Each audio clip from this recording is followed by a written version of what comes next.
Hello again, this is Connie, and welcome back to my channel.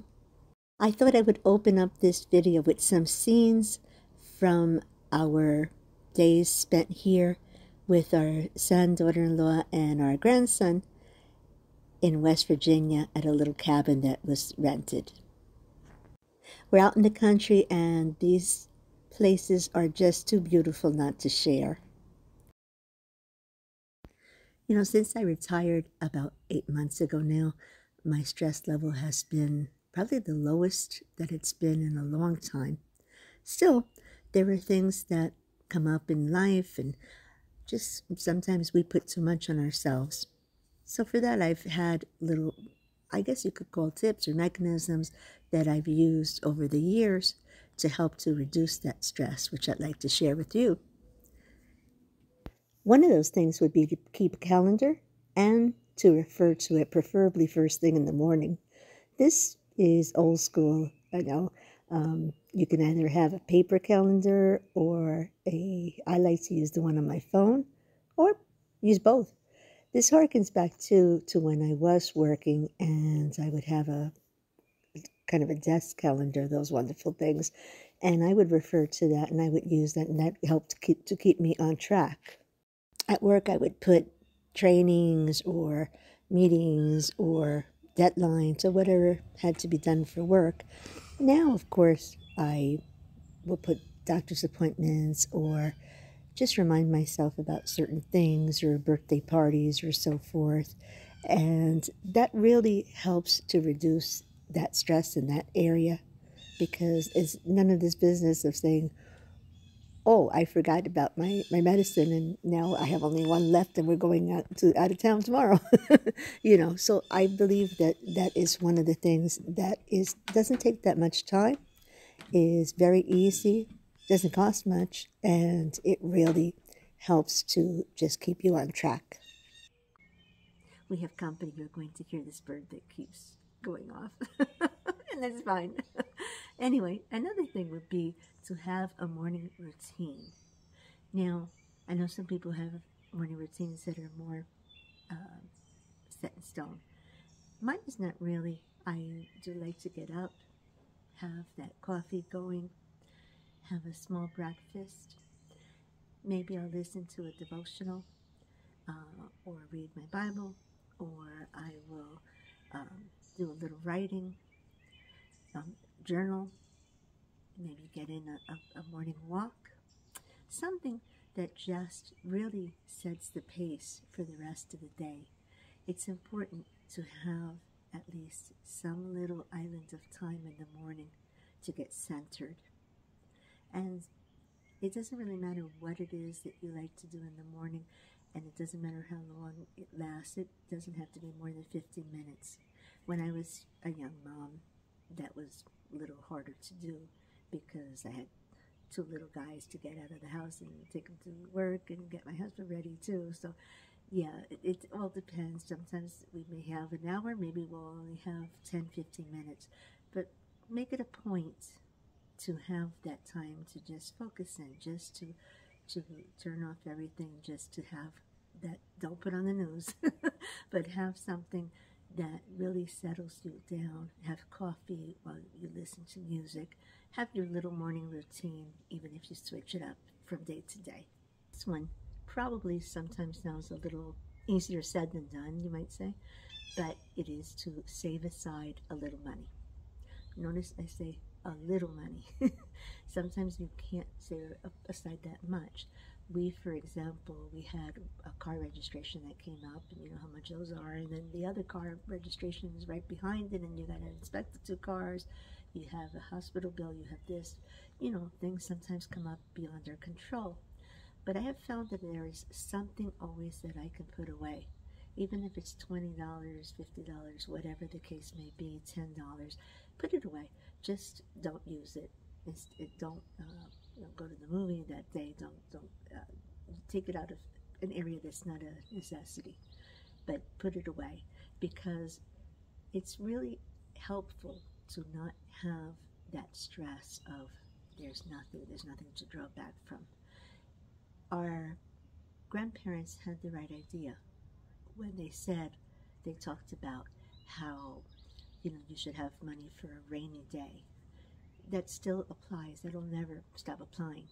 And that's an added stress if you don't have something to be able to pay for it.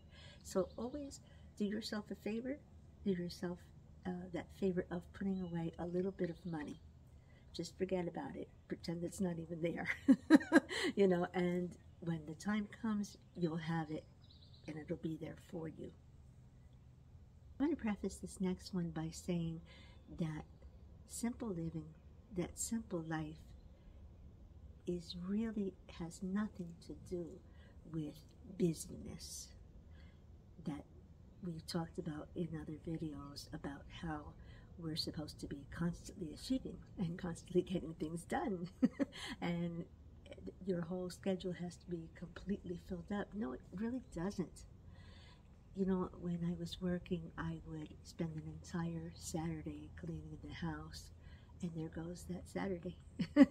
It wasn't every single Saturday, but it was a complete Saturday, rather than doing a little bit each day, budgeted out.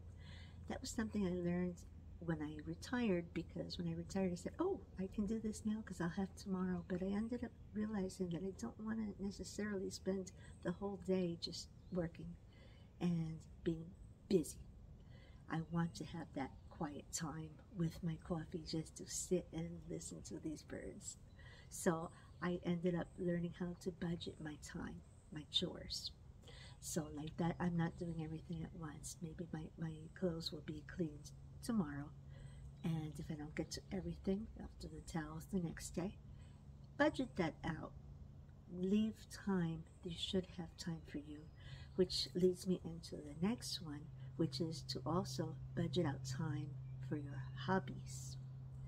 By hobbies, that's whatever is creative, whatever is that you enjoy doing. Maybe you're a person, I love to go fishing with my husband. We don't do it enough. I don't remember the last time. I think it was down in Myrtle Beach somewhere. But I love to play my guitar. I'll spend at least 15 minutes. I've learned that if I spend at least 15 minutes a day, that helps me. I brought it with me to the cabin, as a matter of fact. But budget out time. The day should have time for what you love to do.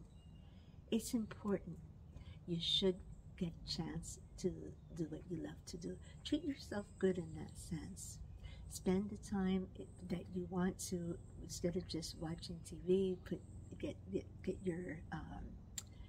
your yarn out and start working on crocheting or knitting, whatever it is that you like to do.